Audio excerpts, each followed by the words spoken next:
Bonjour à toutes et à tous, heureux de vous retrouver ici à Thiers au lycée Jean Zay. Aujourd'hui, nous allons vous présenter la 4e édition du challenge Robot Fly. On va rencontrer les élèves, on va rencontrer les partenaires, les organisateurs. Donc sans plus attendre, rentrons dans le monde du robot.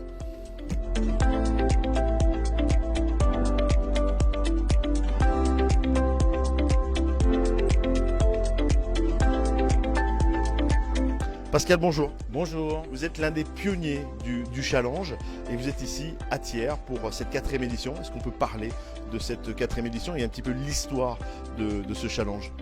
Alors l'histoire du challenge, c'est assez simple, c'est-à-dire que sur la région de Cluse, en Haute-Savoie, nous avons un besoin crucial de main-d'œuvre et donc une obligation de robotiser.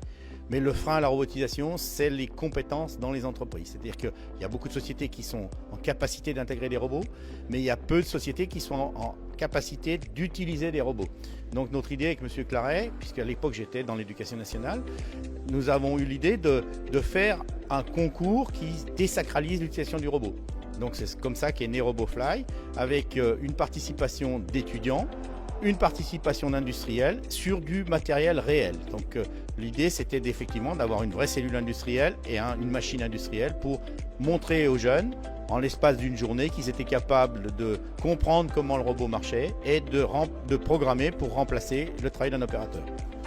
Messieurs, vous êtes venus en voisin de l'IUT Clermont et aujourd'hui, eh bien, c'est une épreuve qui vous attend à Thiers. Oui, tout à fait, oui.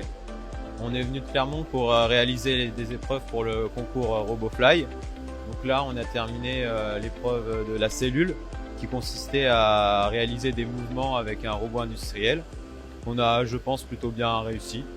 Et tout à l'heure, il nous restera à faire l'épreuve simulation. On va devoir faire la même chose, mais sur ordinateur. Fatou, pourquoi êtes-vous venu à Thiers aujourd'hui? Donc là, on est venu découvrir, apprendre de nouvelles choses pour l'école et aussi pour notre cycle parce qu'on est en DUT, en BUT Gym. Et là, on est venu apprendre de nouvelles choses. C'est important de rencontrer des entreprises et des professeurs qu'on n'a pas l'habitude de voir. Oui, c'est très important car concernant notre école, on n'avait pas ces genres d'ateliers. Maintenant, on a découvert des matériaux technologiques et beaucoup de machines. Voilà. De nouvelles technologies qu'on ne savait pas. On a beaucoup appris aujourd'hui à partir des stands et des différents trucs qu'il y a ici. David, bonjour. Bonjour. Merci de nous recevoir ici dans votre lycée pour la 4e édition du challenge RobotFly. Avant de rentrer dans le détail, est-ce qu'on peut parler de cette 4e édition? Alors la 4e édition, donc le challenge RobotFly existe depuis 7-8 ans, créé par la société Claret, qui est un intégrateur de cellules robotisées auprès des machines-outils. Il y a eu une première édition sur l'UT de Clermont-Ferrand il y a 5 ans, et nous, depuis 4 ans, le lycée a créé ce challenge. Il grossit d'année en année. Avec l'objectif de présenter du matériel, faire découvrir des choses auprès des étudiants, des jeunes étudiants qui sont en première année. L'implication du lycée, l'implication de la ville de Thiers est importante. Alors le lycée, donc on est depuis, donc je le disais, pour la 4e fois, avec plusieurs établissements, puisqu'il y a 6 établissements qui viennent challenger, plus la ville de Thiers qui depuis cette année est encore plus partie prenante, puisqu'elle participe aussi à l'organisation et aux événements autour.